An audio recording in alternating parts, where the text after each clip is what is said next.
estão? Espero que estejam bem. Nós vamos dar continuidade às atividades por ensino remoto e na aula de hoje nós vamos trabalhar com as propriedades da matéria. Então, pessoal, eu vou compartilhar com vocês aqui a minha apresentação, novamente. Essas propriedades da matéria a gente vai trabalhar levando em consideração a sua importância. A gente fala também um pouco das propriedades gerais, específicas, funcionais e a classificação delas de acordo com a extensão. Então, de um modo geral, e como nós vimos na aula anterior, a natureza apresenta uma grande diversidade de materiais. Então, é necessário analisar as propriedades desses materiais, de modo que a gente avalie os sistemas antes e após a transformação e possa, por exemplo, associar a um processo físico, a uma transformação química. Essas propriedades nada mais são do que características. Elas permitem distinguir uma espécie material de o que não é material, aí no caso eu estou falando de propriedades gerais, ou ela também permite fazer a distinção entre duas matérias, e aí eu vou ter uma propriedade específica. Então, dentro dessas propriedades gerais, como eu falei com vocês, classificam os sistemas em materiais ou não materiais, ou seja, todos os materiais apresentam essas propriedades gerais. Então, a gente inicia falando aqui de massa. A massa é a quantidade de matéria que um corpo possui. Então, todos os corpos, eles vão possuir massa. Geralmente, a gente vai utilizar uma balança para aferição de massa. Ela não permite distinguir uma pessoa da outra, né? Se uma pessoa sobe numa balança, afere sua massa, vai outra, afere sua massa, eu não vou distinguir essas pessoas apenas pela massa, porque vai existir outras características que permitem diferenciá-las. A divisibilidade, ela está relacionada com a capacidade dos corpos serem divididos em porções cada vez menores sem alterar sua constituição. Então, um exemplo aqui é uma folha de papel. Ao ser rasgada, ela vai ter aumento da sua superfície de contato, porém a constituição do papel, ou seja, a sua composição não se altera. A compressibilidade, ela está relacionada com a capacidade de reduzir o volume quando um corpo está sendo submetido à compressão. Então, eu trouxe um exemplo aqui de um gás, tá? Geralmente, os gases são compressíveis justamente porque as suas moléculas estão mais afastadas umas das outras. E aí, tem esse pistão. À medida que nós empurramos esse pistão, vocês podem observar aqui que as moléculas ficam mais próximas. E aí elas começam a exercer uma maior pressão em relação ao recipiente que as contém. A elasticidade é uma propriedade que está relacionada à capacidade de retornar à forma inicial, quando se atua sobre ela, né, alguma força externa. Então, vamos imaginar que a gente tem uma mola, nós puxamos essa mola, ela ficou num tamanho maior. Se nós soltarmos essa mola, a tendência dela é voltar ao seu estado inicial, e isso é chamado de elasticidade. A extensão, que nada mais é do que o volume ocupado por um determinado corpo. Então, aqui tem um exemplo de alguns balões. Cada balão vai ocupar no seu espaço um volume. Então, isso também é chamado de extensão. A inércia, ela está relacionada com a incapacidade que os corpos têm de alterar a sua condição de repouso ou de movimento retilíneo uniforme. Está relacionado com o princípio da inércia de Galileu, que vocês vão ver na física, né? Então, se a gente observar, ó, tem uma bolinha descendo uma rampa e aqui a gente tem um anteparo. Como essa bolinha aqui, ela está descendo e ela está em movimento, a tendência dela é continuar em movimento. Então, ela vai ser o quê? Lançada, tá? A impenetrabilidade está relacionada com a incapacidade e impossibilidade de dois corpos ocuparem ao mesmo tempo o mesmo lugar no espaço. Então, vamos imaginar aqui que a gente tem um recipiente contendo um líquido e foi adicionada maçã. A partir do momento que essa maçã foi adicionada, o líquido ele acabou saindo daquele recipiente justamente porque a maçã e o líquido não poderiam ocupar o mesmo lugar no espaço, ok?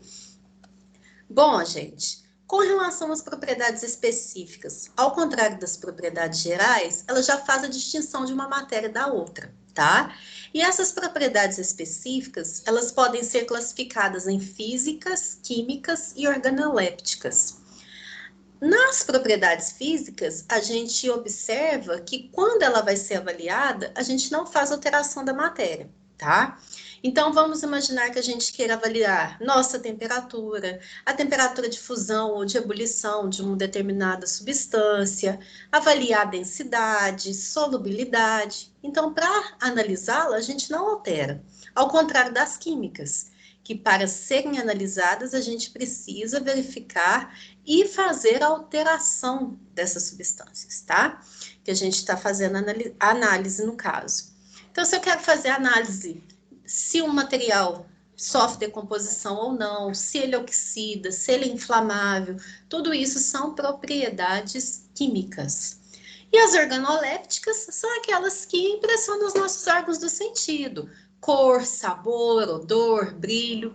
No laboratório, gente, e isso vale para a vida, né? Não utilizar essas propriedades organolépticas para fazer identificação de substâncias, tá? Geralmente é um conjunto de propriedades que a gente faz essa identificação, mas, por exemplo, se vocês estiverem num laboratório com 2 béqueres e um tiver água e outro uma solução de ácido, vocês não vão fazer testar esse ácido, não vão inalar, não vão colocar o dedo, por quê? Vai acontecer corrosão das vias aéreas, né?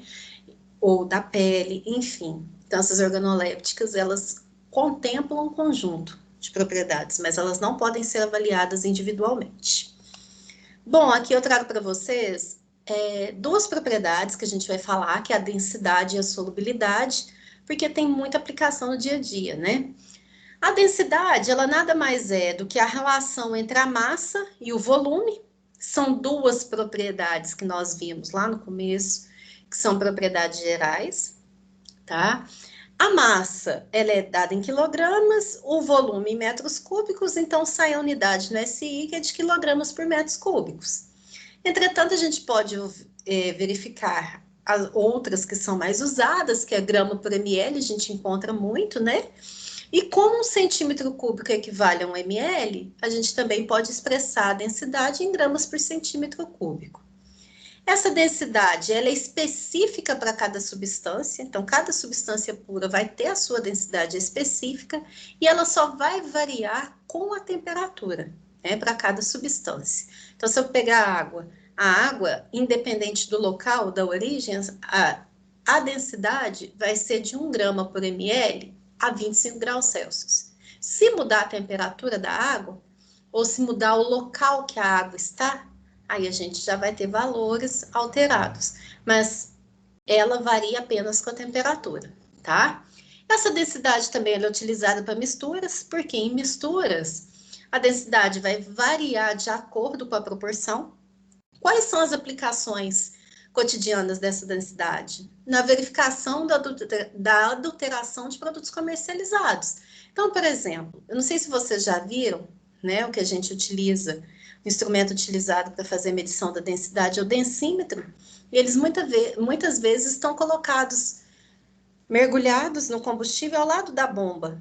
E ali, né, vai ficar medindo a densidade, porque se tiver adulteração, por exemplo, da gasolina com o álcool, ou se tiver adulteração do álcool com água, vai acontecer uma modificação da densidade. E aí vai ser um dos parâmetros que a gente avalia se o combustível está dentro das normas ou não. Né? A adulteração do leite também utiliza muito densímetro, porque a água é um adulterante, né? Aqui a gente traz, né, os exemplos. A densidade, ela permite explicar por que o óleo fica sobre a água, justamente porque ele tem menor densidade, por que o gelo fica sobre a água. Então, são situações que a gente observa no cotidiano. A gente vai entender por que o gelo fica sobre a água quando a gente vai estudar forças intermoleculares daqui a algumas aulas, tá? Aqui eu trouxe para vocês também a importância de se estudar a densidade até em experimentos, né? Esse aqui é um experimento que é feito lá no Manual do Mundo, no canal do Iberê Tenório. Ele fez experimento de beba um arco-íris. O que ele fez? Pegou vários recipientes, 7 copos, colocou a mesma quantidade de água em todos, e em cada um ele colocou uma gelatina de uma cor diferente. O que diferenciou esses copos? A quantidade de açúcar. Então, ele observou que naquele copo que tinha maior quantidade de açúcar, era a solução mais densa. Então, ela ficou no fundo. A vermelha foi a que ele colocou a menor quantidade de açúcar, então foi a que ficou de sobrenadante na superfície, né? Justamente por ser menos densa. Então, se vocês tiverem interesse, pode dar uma olhada nesse experimento aqui, bebam um arco-íris, que trabalha com essa questão da densidade. Outra propriedade, conforme eu já tinha falado com vocês, é a respeito da solubilidade. Nós já vimos na aula anterior o que é uma solução, o que é soluto, o que é solvente. Então, a solubilidade nada mais é do que a quantidade máxima de soluto que a gente pode dissolver numa quantidade padrão de solvente a uma dada temperatura. Então, eu trouxe para vocês o exemplo da solubilidade do NaCl, que é de 36 gramas a cada 100 ml de água na temperatura de 20 graus Celsius. Nesse recipiente aqui, nós temos uma quantidade de soluto dissolvido inferior à quantidade máxima, então nós temos uma solução insaturada. Nesse outro recipiente, nós colocamos 38 gramas, 36 ficaram dissolvidos e 2 gramas ficaram no fundo. A gente chama esse fundo de corpo de chão. Então, a gente tem uma solução saturada com corpo de chão ou corpo de fundo. Bom, como que eu consigo dissolver uma quantidade superior a esses 36? Como que eu consegui esses 40 gramas aqui? A gente pega o recipiente, a gente faz um aquecimento, a gente vai avaliar uma curva de solubilidade, ou seja, verificar até qual temperatura que eu tenho que aquecer para poder dissolver esses 40 gramas. A maioria dos sais, o aumento da temperatura favorece o aumento da dissolução do sal. É lógico que existem exceções, estou falando a maioria, né? Conseguir dissolver, aí o que a gente faz? A gente vai resfriando lentamente até chegar na temperatura que a gente quer. Só que essa solução aqui, ela é muito instável, que é essa solução supersaturada.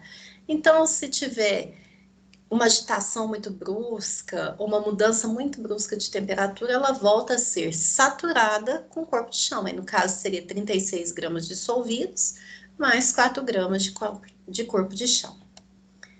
E aí, nós temos as propriedades funcionais, que, por sua vez, elas estão relacionadas com essas funções. Então, a gente tem as funções inorgânicas e orgânicas. Por que a gente classifica essas propriedades de um modo separado? Porque ela está relacionada com a diferenciação dos materiais de acordo com suas propriedades químicas. E tanto essas funções aqui, que são inorgânicas, quanto as orgânicas, nós vamos ver mais para frente, né? As orgânicas, por exemplo, elas são estudadas no 3º ano, né, do ensino médio. De um modo geral, a gente tem a classificação dessas propriedades de acordo com a extensão. Então, nós temos as propriedades extensivas, que dependem da extensão. Então, massa, volume, preço pago no combustível, área superficial, entre outras, né?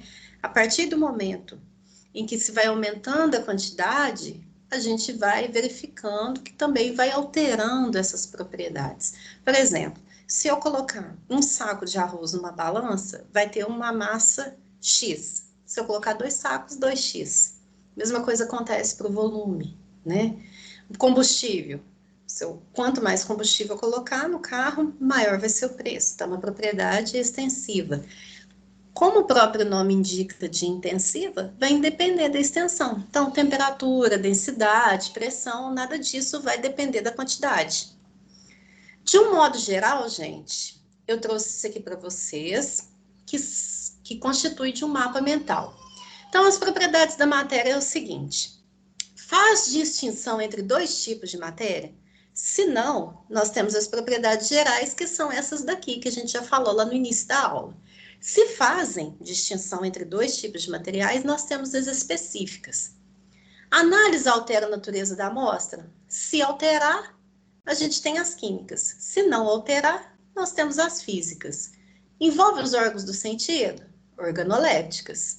Agrupam substâncias de acordo com as propriedades químicas? Nós temos as funcionais. E todas essas propriedades, elas são classificadas de acordo com a extensão analisada. Vai depender da quantidade? Se for depender, nós temos as extensivas, se não, intensivas. Pessoal, esse aqui é o livro básico para o estudo, né, que é o Ser Protagonista do primeiro ano.